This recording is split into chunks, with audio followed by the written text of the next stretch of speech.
Nunca imaginé que llegaría el día en que escucharía a mis propios hijos discutir por lo que yo dejaría, mientras yo aún respiraba al otro lado de la pared. No era una conversación tranquila, ni una preocupación sincera por mi bienestar. Era una discusión cargada de cuentas pendientes, de reclamos antiguos, disfrazados, de derechos, y de una prisa extraña por repartir algo que todavía tenía dueño. Me quedé en silencio, sentado en la habitación contigua, con una taza de café frío en las manos, intentando entender en qué momento la vida que construí para ellos se había convertido en un cálculo. Lo más duro no fue escuchar sus palabras, fue darme cuenta de que hablaban de mi final, como si ya hubiera ocurrido. Y en ese instante comprendí algo que cambiaría todo lo que pensaba hacer con el tiempo que me quedaba.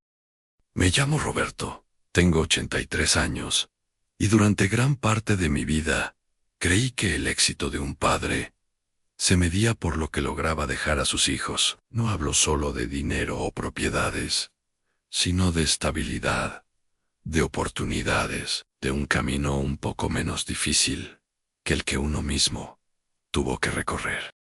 Fui dueño de una pequeña ferretería en el barrio durante más de 40 años. No era un negocio grande, pero sí constante. Abría temprano, cerraba tarde, y conocía a cada cliente por su nombre. Vendía clavos, pinturas, herramientas, pero también escuchaba historias, daba consejos, y a veces fiaba más de lo prudente, porque entendía que la vida no siempre llega con exactitud.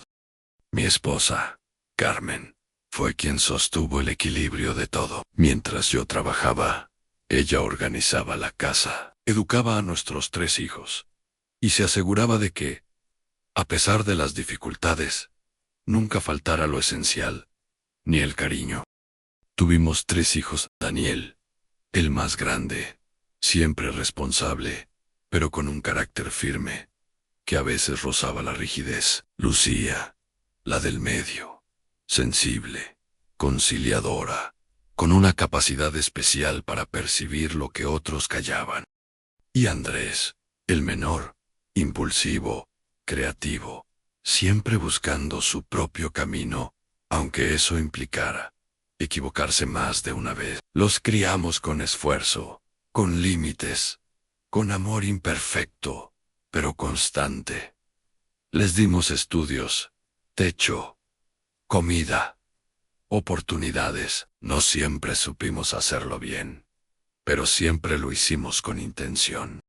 Cuando Carmen murió, hace ya más de 10 años, la casa se volvió más silenciosa de lo que esperaba. No era solo su ausencia física, era todo lo que ella hacía, sin que yo lo notara, completamente. Las conversaciones en la cocina, la forma de unir a los hijos en fechas importantes, su manera de suavizar mis decisiones más duras.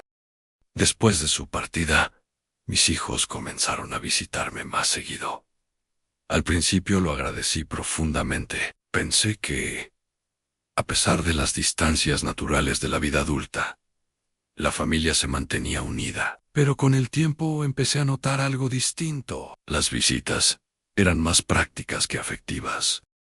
Las conversaciones giraban cada vez más alrededor de temas concretos: papeles, propiedades, cuentas, la ferretería, la casa. No le di demasiada importancia al inicio. Pensé que era normal, que a cierta edad uno empieza a ordenar sus asuntos, y que los hijos se preocupan por entender lo que vendrá. Pero hay una diferencia entre preocuparse y anticiparse demasiado.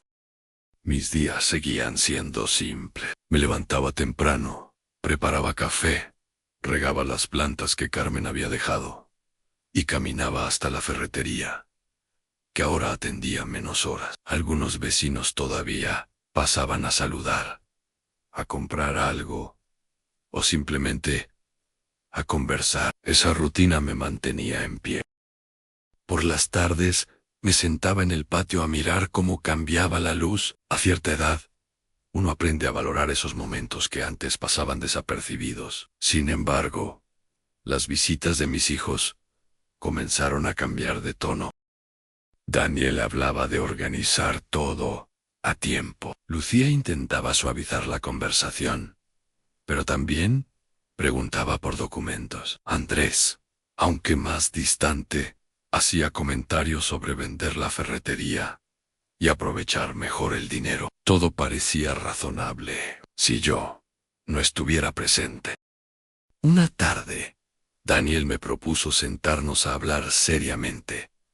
Dijo que era mejor dejar todo claro para evitar problemas futuros. Acepté no porque me sintiera listo, sino porque pensé que la claridad podría evitar malentendidos. Sacó papeles y habló de testamentos, de dividir bienes, de asegurar que cada uno reciba lo que le corresponde. Lucía sentía con cierta incomodidad. Andrés preguntaba cifras y yo escuchaba. En medio de la conversación, hice una pregunta sencilla. ¿Y ustedes? ¿Qué esperan exactamente? Se hizo un silencio breve. Luego comenzaron a hablar, no de recuerdos, tampoco de momentos compartidos, y menos de lo que significaba esa casa o ese negocio. Hablaron de porcentajes, de valor de mercado y de posibles ventas. No fue una discusión abierta ese día. Fue algo más sutil, más frío, como si mi vida estuviera siendo convertida en números. Pero lo que realmente me marcó ocurrió semanas después. Habían venido los tres a casa. Yo me retiré a mi habitación después de almorzar, diciendo que necesitaba descansar. En realidad, solo quería un poco de silencio. Desde el pasillo, sin intención de escuchar, comencé a oír sus voces, primero tranquilas, luego tensas y después elevadas. Estaban discutiendo. Daniel decía que él había sido el más responsable y que merecía más control sobre los bienes. Andrés respondía que eso no le daba derecho a decidir por todos. Lucía intentaba mediar, pero su voz se perdía entre reproches acumulados durante años. Y entonces escuché algo que me dejó inmóvil. Papá ya no está en condiciones de decidir muchas cosas. No lo dijeron con maldad directa, pero lo dijeron con una seguridad que dolía, como si mi presencia fuera un detalle menor en una conversación sobre mi propia vida. Me senté en la cama. No salí, tampoco interrumpí. Solo escuché. Durante casi una hora, hablaron de lo que harían cuando ya no esté, de cómo repartirían, de quién se encargaría de vender, de quién administraría el dinero, y de qué era justo y qué no. Nadie habló de mí como persona, solo como punto de partida de una herencia. Esa noche no dormí, no por enojo, sino por claridad. Comprendí algo que nunca me había permitido pensar. Había dedicado mi vida a darles todo, pero nunca les enseñé realmente el valor de lo que tenían. No era culpa solo de ellos, también era mía. A la mañana siguiente, me levanté más temprano de lo habitual. No había dormido bien, pero tampoco me sentía agotado. Era otra sensación difícil de explicar, como si algo dentro de mí se hubiera acomodado de golpe, después de años de no querer mirar ciertas cosas de frente. Preparé café, como siempre, y me senté en la mesa de la cocina, donde Carmen solía leer el periódico. Por un momento cerré los ojos, e imaginé que me habría dicho ella en una situación así. No era una mujer de confrontaciones duras, pero tampoco evitaba la verdad cuando era necesaria, y entendí que ese era el momento, no para reclamar, no para castigar, sino para enseñar algo que yo mismo había dejado incompleto. Durante varios días no dije nada. Observé, escuché, noté detalles que antes se me escapaban, la forma en que Daniel hablaba de ordenar las cosas, como si fueran un proyecto empresarial, la manera en que Andrés evitaba responsabilidades, pero exigía derechos, y la tensión constante de Lucía, intentando sostener una paz que no dependía solo de ella. En esos días tomé una decisión que no fue impulsiva, sino profundamente pensada. Fui al banco, luego al notario, después pasé por la ferretería. La miré como quien mira una vida entera, resumida en un solo espacio, y supe exactamente qué iba a hacer. Una semana después llamé a mis hijos y les pedí que vinieran a casa. Les dije que era importante. Los tres llegaron puntuales, con esa mezcla de expectativa y seriedad que ya conocía. Nos sentamos en la sala, el mismo lugar donde habían crecido, y el mismo lugar donde ahora se sentían incómodos, sin saber por qué. No levanté la voz, tampoco hice discursos largos, solo hablé con calma. Les dije que había escuchado su conversación, no todos los detalles, pero lo suficiente. El silencio fue inmediato. Daniel bajó la mirada. Lucía se llevó la mano al pecho, y Andrés intentó decir algo, pero no encontró palabras. No los acusé, no los humillé, solo les pregunté algo que llevaba días dentro de mí. ¿En qué momento dejé de ser su padre para convertirme en algo que se reparte? Nadie respondió, porque no había una respuesta sencilla. Entonces, saqué unos papeles y los puse sobre la mesa. Les expliqué que había tomado una decisión sobre todo lo que tenía: la casa, la ferretería, los ahorros, todo. Y que ya no sería como ellos esperaban. Les dije que la ferretería sería donada a un joven del barrio que llevaba años trabajando conmigo y que no había tenido oportunidades, pero sí disciplina y respeto por el trabajo. Les dije que una parte importante de mis ahorros sería destinada a un fondo para ayudar a niños del barrio a estudiar, algo que Carmen siempre quiso hacer. Les expliqué que la casa no sería vendida de inmediato, sino convertida en un espacio comunitario pequeño, donde personas mayores pudieran reunirse, compartir y no sentirse solas. Y a ellos, no les dejé propiedades, solo algo que al principio no supieron valorar. Les dejé una carta a cada uno. No abrieron las cartas de inmediato. El impacto de lo que acababan de escuchar era demasiado grande. No había gritos, no hubo reclamos en ese momento, solo una mezcla de sorpresa, incomodidad y algo más profundo que tardaría en aparecer. Se fueron ese día en silencio, y por primera vez en mucho tiempo, la casa quedó tranquila, pero no vacía. Pasaron varios días antes de que volviera a saber de ellos. La primera en regresar fue Lucía. Llegó sin avisar, como cuando era joven. Se sentó conmigo en la cocina y lloró en silencio. No necesitó explicaciones largas, solo dijo algo que resumía todo.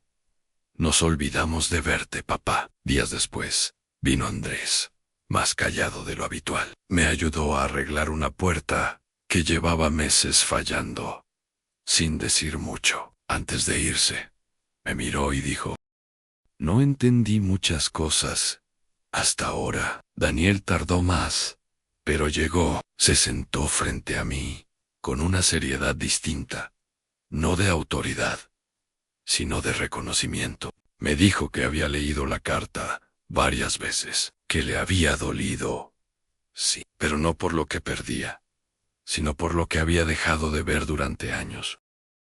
Porque en esa carta no había reproches, había memoria. A cada uno le escribí algo distinto. A Daniel le recordé cuánto admiré siempre su responsabilidad, pero también cómo eso lo había alejado de lo más importante.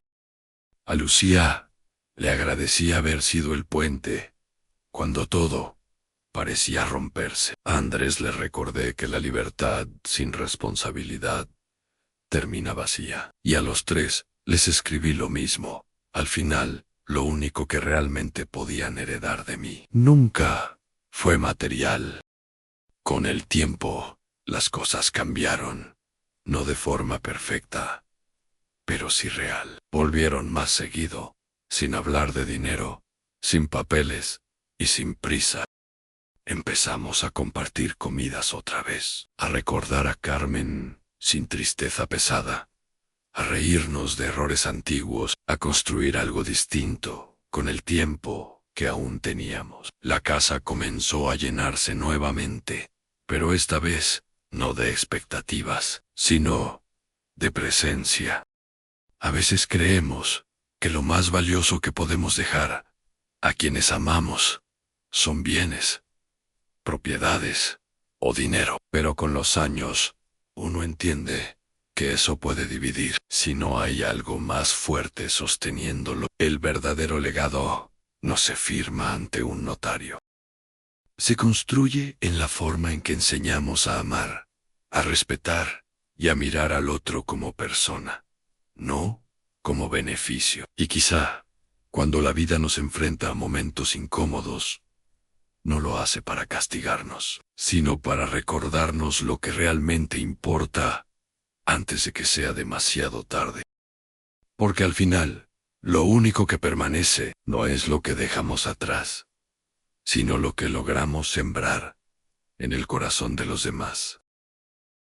Si este video tocó algo en tu corazón, te invito a dejar un like. Es una forma sencilla de apoyar este contenido y de ayudar a que más personas puedan encontrar estas historias. También me gustaría leerte en los comentarios qué parte de esta historia se quedó contigo. Y si sientes que este tipo de historias te acompañan, te hacen reflexionar, o simplemente te hacen sentir menos solo, puedes suscribirte al canal. Aquí siempre habrá un espacio para detenernos un momento, recordar y volver a lo verdaderamente importante. Gracias por estar aquí.